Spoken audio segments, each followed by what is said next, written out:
When I was writing the script, I went to England to research because I knew the books, but I didn't know much about her. I was as much inspired by her books than by her life, actually. She found something that still resonates with so many people, and I can only talk about what was it for me, but I don't know. I think it's probably different for everyone.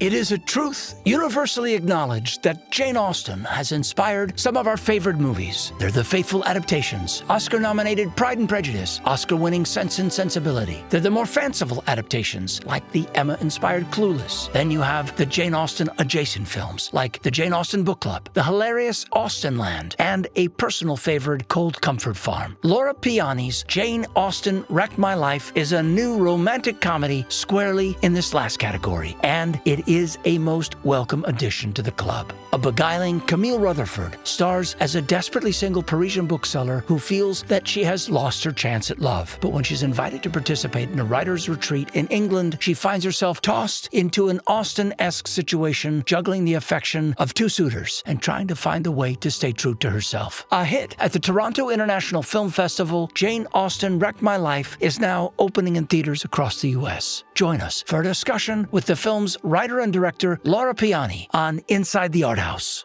starting now.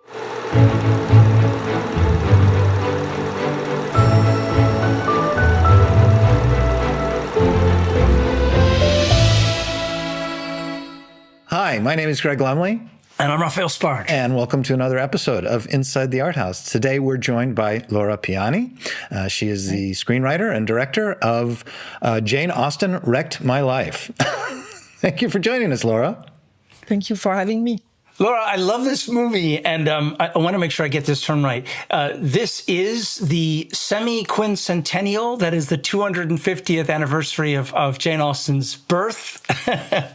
And I also, it's such a great part of this that you worked at Shakespeare and Company in Paris. But I wondered if you could talk about where your love affair for Jane Austen sort of began and where, what that spark was. I think I remember reading Jane Austen when I was a teenager because I was ready to read anything that had romance, and I remember waiting for the sex scenes that never happened in Jane Austen. And then I reread Jane Austen when I was working as a bookseller at Shakespeare and Company. I was in my mid-20s, and then I remember being struck by everything I missed when I was too young, the humor first, how funny she was, how feminist also, the question that she was raising. She was born 350 years ago, and it's a big enigma, a big mystery. Like, she wrote few novels, but she's still one of the most celebrated writers everywhere in the world. And I've been traveling with the film, and you have like Jane Austen Society in Spain, in Greece, in Italy. So she found something that still resonates with so many people, and I can only talk about what was it for me? But I don't know. I think it's probably different for everyone. For me, the big discovery was, for example, that I realized that she never described physically her heroines. The women, the lead characters in her novels, you don't know what they look like. You do know that they're clever, you know that they're funny, you know that they've good heart, but you don't know if they're super ugly and or extremely beautiful. It's not the point. And this was not made before. I mean, before her, when you were reading a book, you knew exactly what the woman looked like. And the whole journey of this character would be depending on that description, that physical description. So I think this is revolutionary. And we could talk about that forever. It's incredible. There are more movies now than there are of her books than there are actually books. Right? Yeah. And the life that she had also. When I was writing the script, I went to England to research because I knew the books, but I didn't know much about her. And 2 hours south from London, there is a place called Chawton, which is a small village where she lived at the end of her life with her sister and her mother, because I think her brother inherited a big manor. And so they were allowed to stay in the cottage. And it's beautiful there because they kept everything as it was. You can see her desk, you can see her bed. And I didn't know But when I remember being so deeply moved by the room I entered there, because I realized that she was sharing her bed with her sister Cassandra until she died. These two women who decided to not get married, which was a big thing at this time, Scandal, right? Yeah. There was no sister in my script. My main character was alone in her grief, so I stole the Jane Austen's sister from this visit, so the whole script was a meta writing, as I was as much inspired by her books than by her life, actually. That's just great. The idea of a young woman sort of feeling at odds with the world. I mean, clearly it's still so resonant. I mean, and the fact that she's both in time and out of time, and maybe not, was not born in the right time, and this whole idea of being displaced. Yes, which is something that you spoke about, I guess, a lot as well, which is so lovely. Yeah. Yeah, that's the core of the story. I think that's something very intimate that I experienced working at Shakespeare and Company, for example. I remember I had night shift. I worked from 4 to 11 because the bookshop was open at night at this time, and I was surrounded by aspiring actors, musicians, or writers like me, and we felt that we shared this feeling of like being misplaced, we didn't fit. There was a feeling of inadequation with the world. I remember it very, very clearly. And I think many people feel that, especially nowadays. It would be weird nowadays to feel that you were in the perfect place at the perfect time.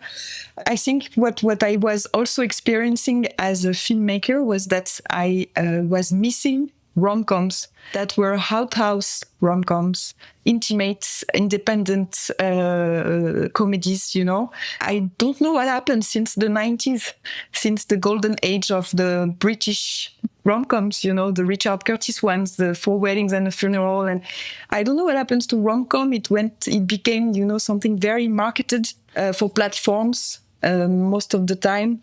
But the Arthouse cinema looked down a bit on rom-coms. And so I did this film because it came from a very simple thing of like, I miss it as a viewer. I need more rom-coms. Thank you. Thank you very much. We absolutely need more rom-coms, and it's been a major problem. Commercially for cinemas. But obviously, when you read Jane Austen, you can see, there's nothing wrong with mixing serious issues with comedy. The opposite, I think. Yeah, quite the opposite, in fact, yes. Yeah, she's the queen of rom-coms. She opened the way, I think, somehow, when you think about it, And I do think that rom-com is extraordinary as a genre to explore the time we are living in. Because it's a mirror to, when you start talking and thinking about how people love each other, date each other, desire each other, miss each other, you say so much about the world, but in an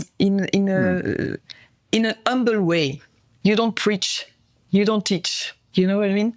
It's organic. Mm-hmm. It's through entertaining, actually, and I believe in that. One scene of the film is a discussion about, different kind of literature and different type of literature. And I remember writing this scene because I wanted to do a rom-com, and it was difficult to find the money in France. And I remember facing a commission one day, a very serious man who asked me what was the political reflection in my film about the world we were living in. And I was like, it's a fucking rom-com. It's a love story. Isn't it political enough? Love is political. And then I came home and I was like, I'm going to write a scene in my film where people will not be able to ask me this question ever again because I'm going to address it, Oh, that's great. But the fact is that you have literature and poetry, and you speak of love of literature, and you reference great authors, and there is it's so grounded in all of that. I mean, obviously, again, the lead character works at Shakespeare and Company, and she loves books. But when the character speaks about those books and the love of literature, it sings. I mean, what you've written just sings because we feel your love of words and how important literature is. Well, I'm so glad. I remember being a child and being very, very disappointing when I understood that we just had one life, one. So the only remedy for that was fiction, actually, books and films. That was the only way we could have as many lives as possible, as we wanted, because otherwise, what do? You just have one. I love it's that. not enough. So that's what I wanted to also transmit somehow. Well, let's introduce our listeners or viewers to your main character, Agatha, and see her at the bookshop talking about literature. So here's a clip from Jane Austen Wrecked My Life. There you go. That's Sense and Sensibility. Okay, thank you. My favorite. I think it's a good way to start with Jane Austen. Thank you. You're welcome. Don't hesitate if you've got any more questions. All right. T'as un bouquin de Jane Austen à conseiller en toutes circonstances, toi? Ouais. Moi, tu me conseillerais quoi? Mansfield Park. Henry Crawford, c'est toi. Pourquoi? Un menteur et un séducteur. Un Casanova d'opérette qui finit par être pris à son propre jeu quand il tombe amoureux. Ok. Et toi, tu serais qui? Anne Elliot, Tempest Rajon. Anne Elliot. Pourquoi? Parce que c'est une vieille fille qui s'est fanée comme une fleur qui aurait pas reçu assez d'eau.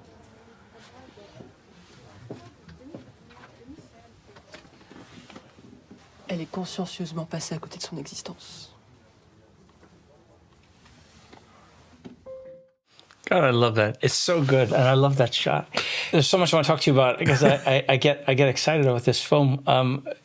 Camille Rutherford is incredible in this, and obviously it's a very complex role, being as that she has to speak French and English, and have this sort of comic sense, and obviously be sort of interesting. I found her a chameleon. Her face is different all the time, which I found so fascinating.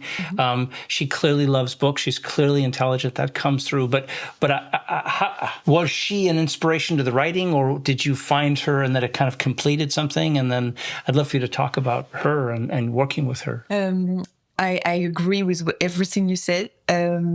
So because I was a script writer and not a director when I started writing the script, as a script writer, I was never really writing anything with an actor in mind, because I was, it would have been completely masochist because I had to let go the scripts. So it was not in my hand. So I think it's an habit now, and it's not a bad one, actually. So the character exists in my mind, and then it's another stage, the casting thing. So I went as far as possible with the scripts until we started the casting. And I saw Camille in few films, but one called Felicita, where she had not the lead role, but a very important role. And I remember being astonished by her, by the melancholy that she was carrying. This weird mix of her beauty, that is so interesting because she never played with it. She's almost not aware of it, actually. She looks like a Quattrocento painting, from Italy.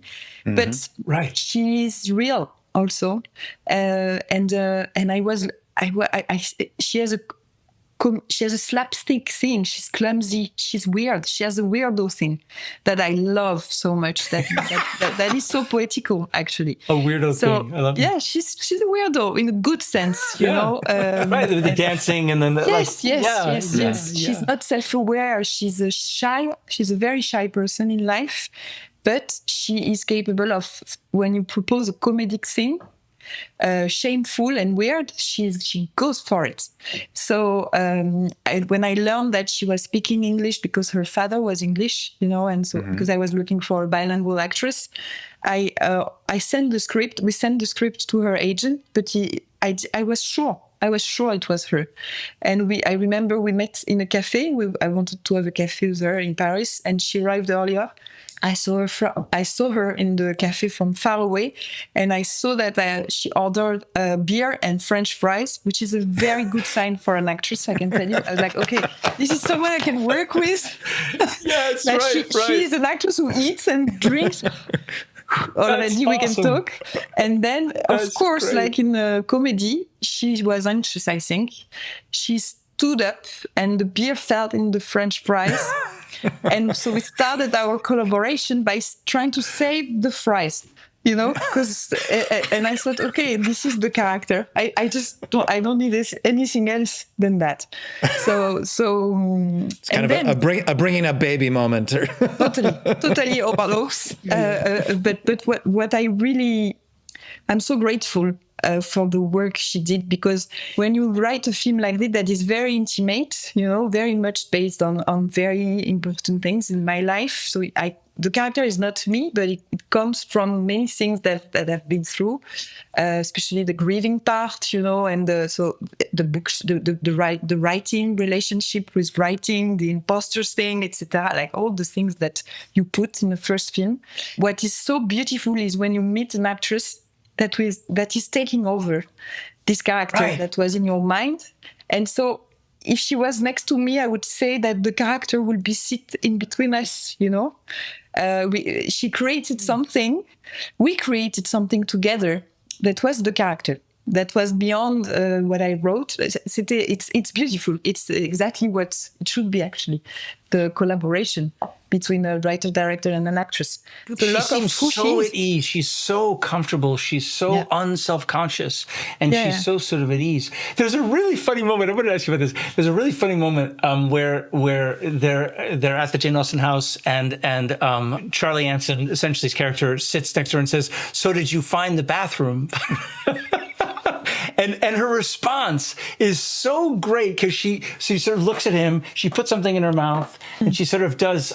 It's just such a great response, and again, she's just so playful and as you say, wacky, and she's got weirdo, you know. Yes. How did you find that moment? Can I ask you about that? It's such a specific thing, but it's so fun. These moments were found through rehearsing.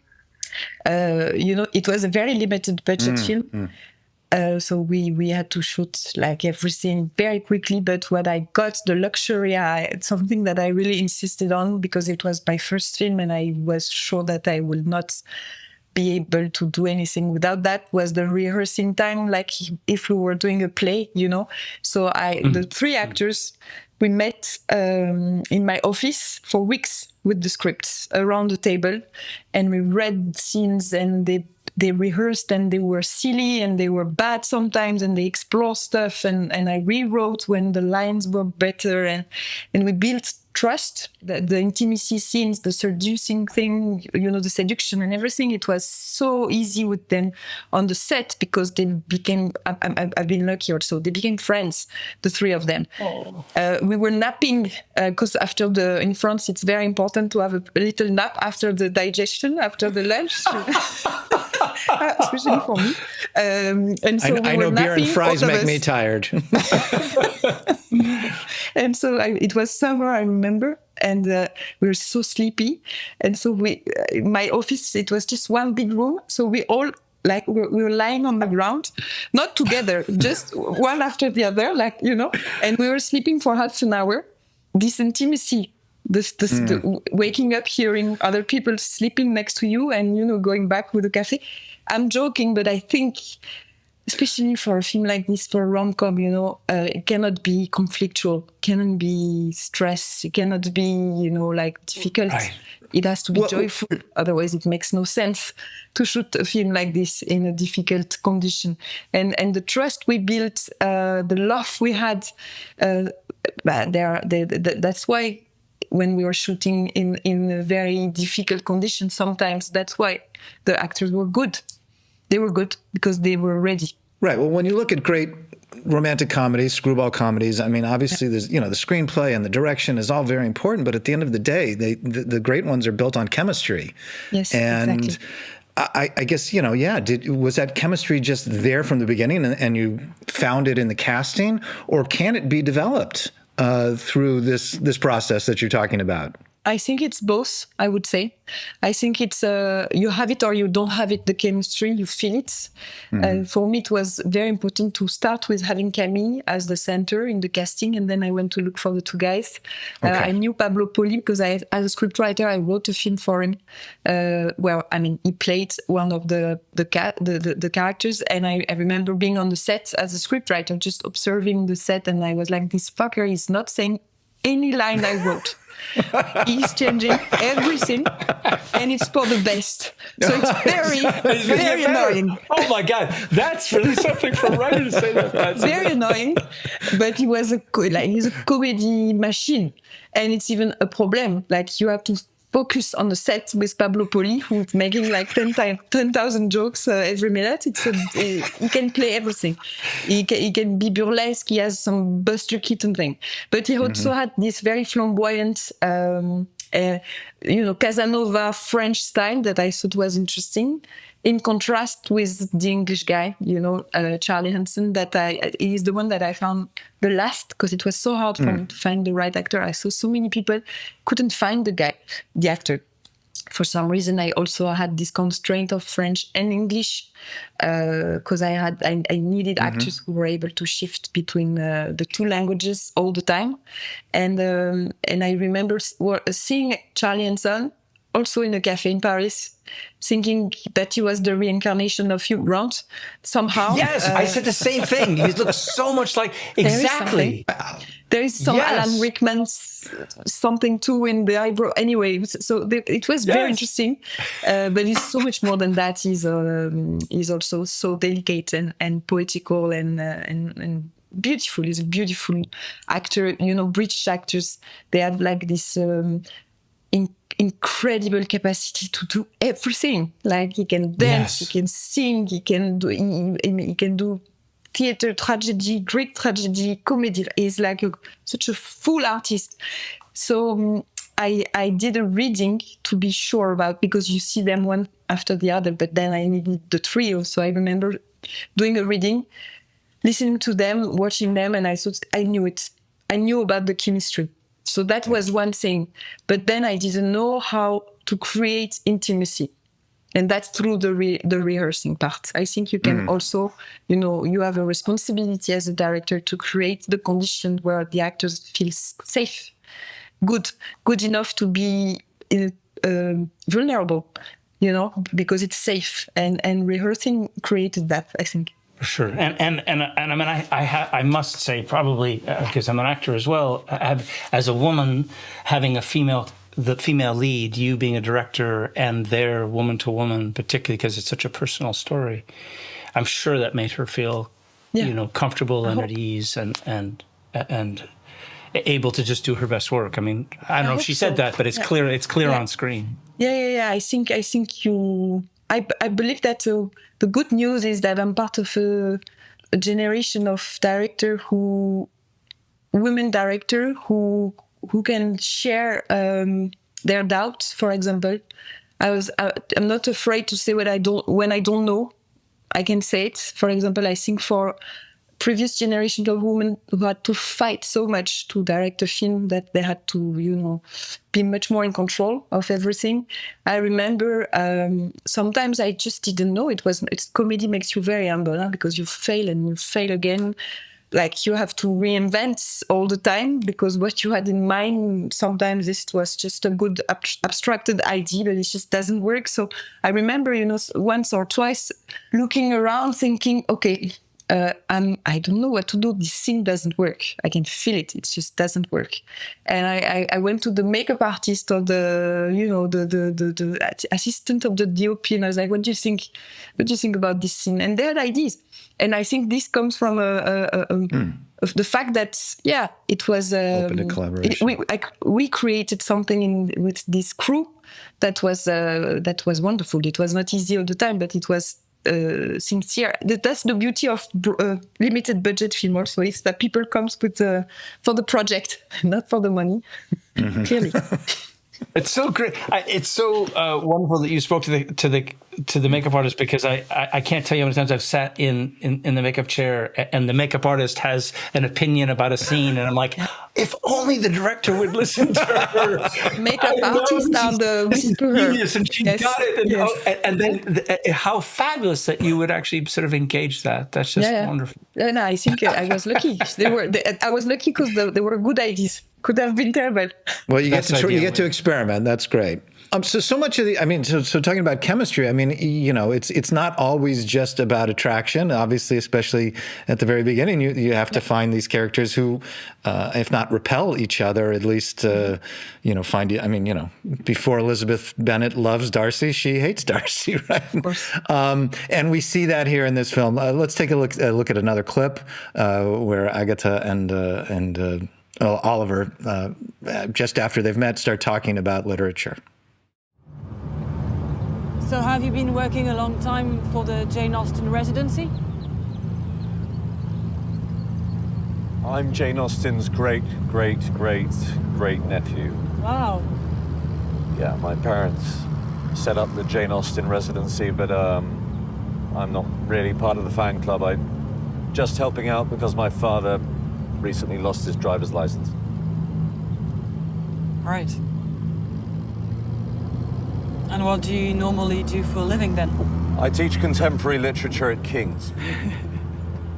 Sorry. You teach literature, but you despise Jane Austen. I just think her work is a little overrated. She has a rather limited scope if you compare her writing to, say, Dickens or Shakespeare. Do you know what the real problem is? What? Well, until Jane Austen came along, all female roles were solely written by men. And they were either portrayed as idealized perfection or monsters. Jane Austen made them human beings, that's all. Even capable of humor. I got to say that line reading of what is priceless. How many takes did it take to really do you felt you had that scene right? I don't remember, but I think Charlie. I think it come from him, this thing. I think I own him. But well, they're both. I mean, it's terrific. I mean, there's just the interplay between them there. I mean, when I look at this scene, I remember. So this car. This fucking car, sorry for being so rude. This car, no, it's okay. It broke. You say that broke? Yeah. Yes. 10 times. 10 times we had to push that car in this forest. So I can tell you, if I manage to do other films, never again I will write a scene with this kind of car. With a classic car. Oh, God. So I remember that dearly. But it's also a good thing. I have a video of the two actors filming themselves and filming me and the DOP and all the people that could help pushing the car again. and the video and the actors, Camille saying, we're going straight to the Oscar. pushing the car in the forest. Yeah. Oh, God. Those are stressful days because you're losing light and you've got to get it done. You've got 14 more pages to shoot. And oh, God. Yeah, wow. Those are tough days. Exactly. Laura, you completely understand the form of a romantic comedy. I mean, it really literally hits every note. And you have a female character who clearly also is strong, and she doesn't just pick the guy just to pick the guy. She has her own kind of hero's journey to kind of really find her art, and that's beautiful. It's such a solid script. It's so well told, and it's very personal. How did you go from having a wonderful script and then being able to sort of say to someone, okay, so I've written a script and I want to direct this rather large feature, and this is essentially my first feature. How did you navigate that? Because that doesn't happen a ton, and I wonder how you navigated it. Thank you for saying that. It was a very weird process because I started as a writer. I met the producer in a festival in Italy. I remember very late at night. We were two strangers in a festival We didn't know each other. We had some drinks, and she was producing very dark political dramas. And as a scriptwriter, I was writing very dark political dramas. And I told her, I don't know what happened with my life. My heart belongs to comedy, and I love rom-coms, and I never got a chance to write anything like this as a scriptwriter. And she said, you know what, me too. So just this coincidence, this weird coincidence in this bar in Torino. And we stayed in touch, and I proposed this project. This was, I had the title very early on, and I had the bookshop, and I had this like portrait of a woman who is blocked, who's grieving, who's not facing her desire. And so she said, okay, it's a deal, write it. And then when you will have a good first draft, we'll find a director to direct it. And so I wrote for a year or two, I think, a year and a half. And then we had a draft. I thought it was a good draft. I didn't know it will take 6 more years for me to direct it. And long journey. And then I realized for the first time in my life, there are so many directors that I admire, or even I dream, to write for. I realized I don't have any names. And I don't have any names because I want to direct it. And I want to direct it because it's so intimate and personal, this story, that but I never wanted to be a director. I hate directors. I find them unbearable. Most of the time, the level of narcissism that it takes, of course, to be able to think that the world should have your, Anyway, I'm joking, of course, but you know exactly what I mean. And and shootings are nightmares, and I was so happy to be, write on my own and be free and be able to write everywhere, etc. But this film, it was different. And I remember being on the terrace of the producer one day for a meeting about directors. And I did the coming out, it was one long sentence without punctuation, without breathing, where I said, I think I should have to tell you something like, eventually, even if you think that it's possible that I can direct it, I think I would be the right, but the right one. But I'm sure we can talk about it, and if it's not a problem, this kind of very embarrassing moment. And she waited until the end of this very, very long sentence. And she said, I knew it. So she knew it. And wow. and it's beautiful that she didn't say anything, that she also let me discover it. Let you arrive at that decision. Because I think I would freak out. I would have freaked out, I think. I would have feel you would have shut down, right? Probably. Yeah. I would have feel like I would have not had the shoulder to do it, or to be able to do it. It freed you while you were writing the screenplay to focus on just being the screenwriter, and then all of a sudden now, Exactly. And so I thought, listen, though, I need to do a short film. I need to direct a rom-com, a short rom-com, something where I can experiment and fail and learn before I go back to this film, because I cannot show up as a director with this film if I don't find the right collaborators and experiment somehow. So I did, it took me a year to write, finance and shoot and everything, something that went well into festivals. So it helped also the financing part of this Jane Austen Wrecked My Life. And I found my DOP, I found the editor, I found the script supervisor, so I found a team, a crew that was crucial. And then I still find much, much harder to write than to direct, to be very honest with you. I think directing it's hard because it's a lot of pressure and stress and choices and emergency things, of course. But my friends, writing something from nothing, facing your own mediocrity with the first draft, and not running away when everything pushes you to run away from your screen, because it's that your perfect ideas in your mind, they're perfect because they're in your mind, and the minute you try to translate that into writing, you kill them. It's shit. It's the first draft. These feelings are so difficult.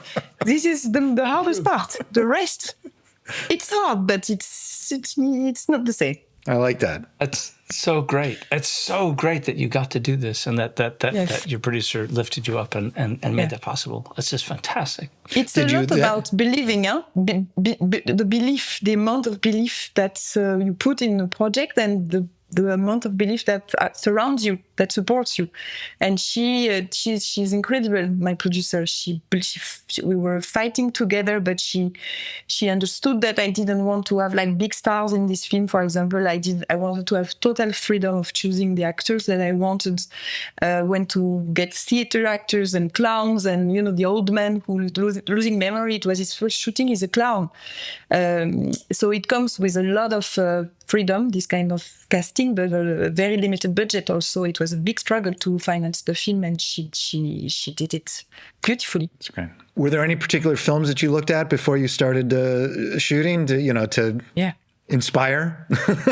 A lot, my God, a lot, because especially when it's a first film, you need to find a language with your crew, and to elaborate this language, you need common references. It was crucial. So I think what I tried to do, what I wanted to do, was to do a melancholic comedy. So I wanted the comedy to come from the actors and the situations and the lines, but I didn't want to film it as a comedy. I wanted to film it as a drama. And that's why I chose the scope. The format is a very large format, like that was used for Western. I wanted her to be lost in the landscape of books or in the writer residency. I wanted her lost in the background all the time.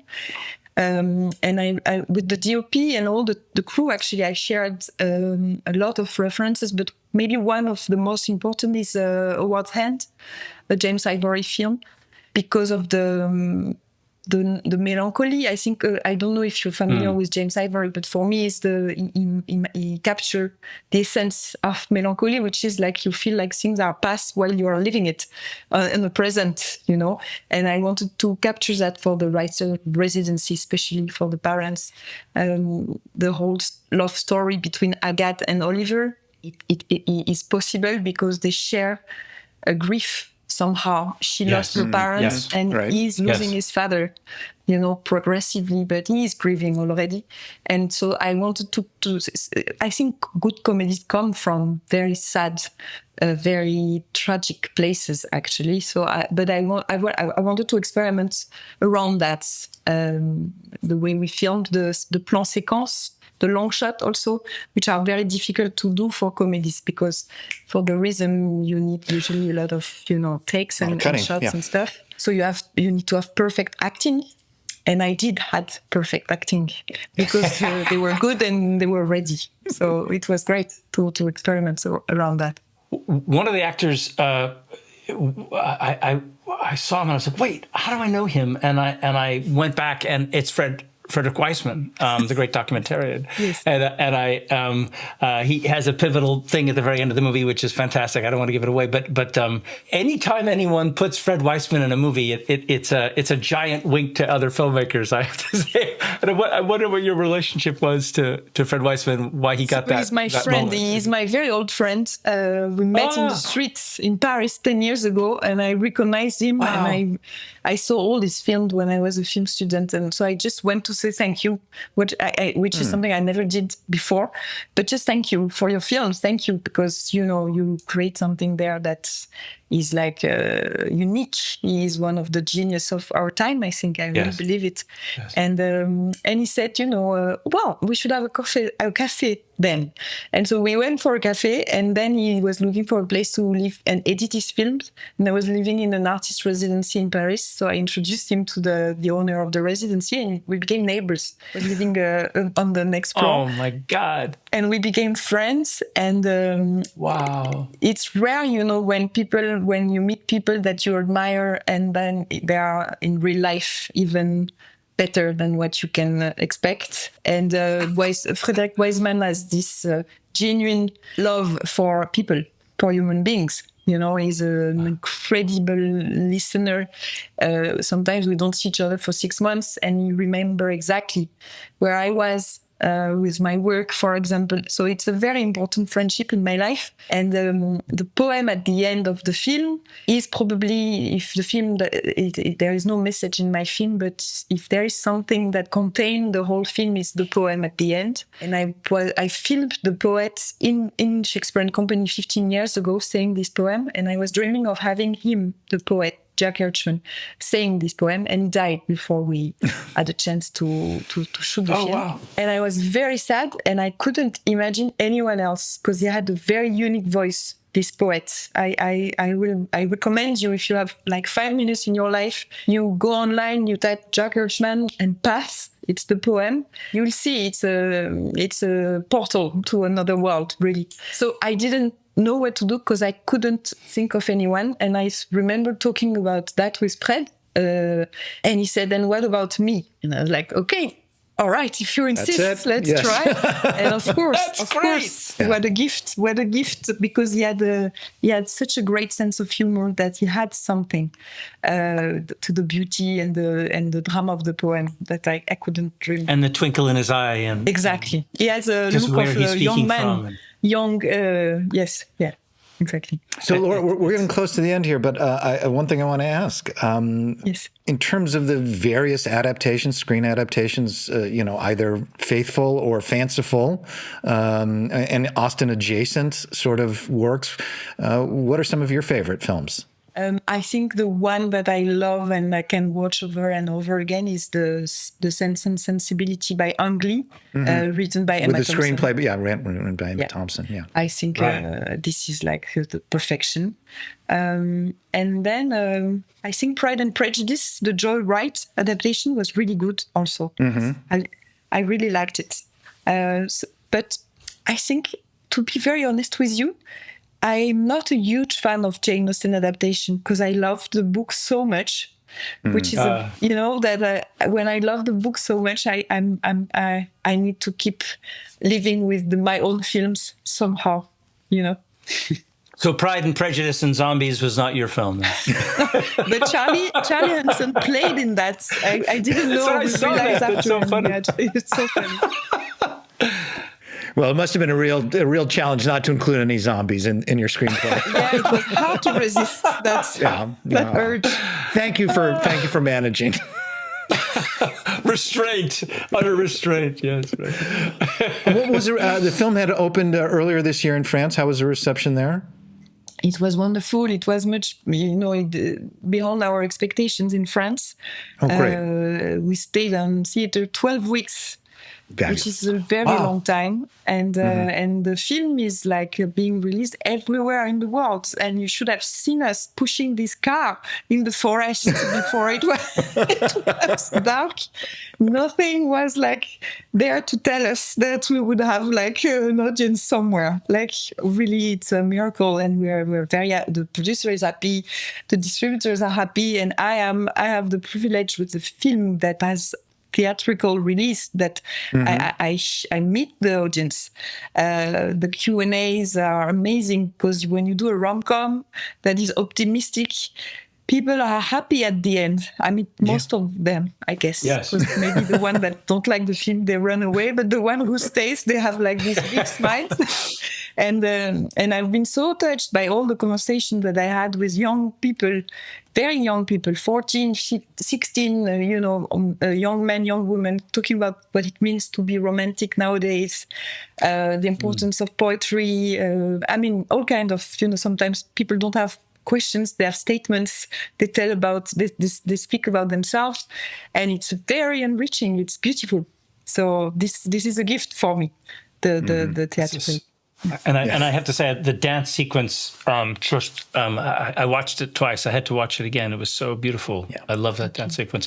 How did you decide to open it theatrically and not perhaps do it just a streaming release?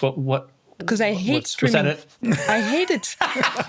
I think they kill cinema, and I am very upset with them. And I think cinema, the experience in a cinema, is something so strong. It's probably very psychoanalytic. You go back to a womb. No, you are in a very, very weird place for 2 hours. You should not look at your phone for 2 hours. Can you imagine the luxury right now? And you hear people reacting, and it's a very sensorial experience. For me, that was life-changing since I am a child. So I will never do any film that goes straight to streaming. No, thank you. Thank you. It's fabulous. The film is open. Are you going to be in the United States for the opening weekend? And unfortunately not. Oh, okay. I'm going to leave on Monday, but I was in Los Angeles yesterday and the days before, and we had some screenings, and it's already fabulous to be there. Excellent. 2 weeks in advance. So the film opens May 23rd in New York and Los Angeles, and then around the country on May 30th. And I really encourage everybody to go out and find this film. It's a lot of fun. You can enjoy yourself at this movie, and you can also learn a lot about life, about Jane Austen, about relationships, just all kinds of things. So surprising and wonderful. Yeah, completely. Just utterly delightful. Yeah. The film is Jane Austen Wrecked My Life. Again, May 23rd in New York and Los Angeles, and then May 30th around the rest of the country. So please look for it. It's being distributed by Sony Pictures Classics. So you can go to their website. You'll find information about this film. Go find it and go see it. We do need more romantic comedies we need more comedy in our life right now. Yes. And we need a little bit of romance. I'm not sure how Jane Austen would have survived in a world with Tinder and so forth, but I'm sure she loved it. It's the equivalent of bars, modern bars. Laura, it's so great to talk to you. Thank you for just talking about this and your process and how you got here, and it's wonderful, and huge congratulations to you both as a writer and a director for just really just such a huge success. Just works on every level. We look forward to seeing more. Okay, I'm writing the next one. Excellent. That's what we want to hear. Excellent. Thank you guys so much. It was very nice meeting you. And thank you to everyone out there for joining us. Again, please please subscribe, and please share, and go out and find at your local art house, not on streaming. Go find at your local art house, or even if it's not art, find your local theater that's playing Jane Austen Wrecked My Life. Go buy a ticket. Go enjoy a movie, please. Thank you. Yeah. And thank you for joining us here on Inside the Art House. See you next time. See you. Our show was produced by Raphael Sparge with on-site producer Noreen Dickerson. Supervising producers are Miles McCreary and Thomas Cassetta. Our show was edited by Gabriel Lemley and mixed by Thomas Cassetta. Our musical theme was composed by Isabel Engman and Gerardo Garcia Jr. Marketing by Gabriel Lemley. Show graphics by Jenna DeAngelis, and show open edited by Rick Pratt. Filmed at the historic Lumley Royal Theater in Los Angeles, California. See you next time on Inside the Art House. If you like today's show, please consider subscribing to our channel to hear more on Inside the Art House.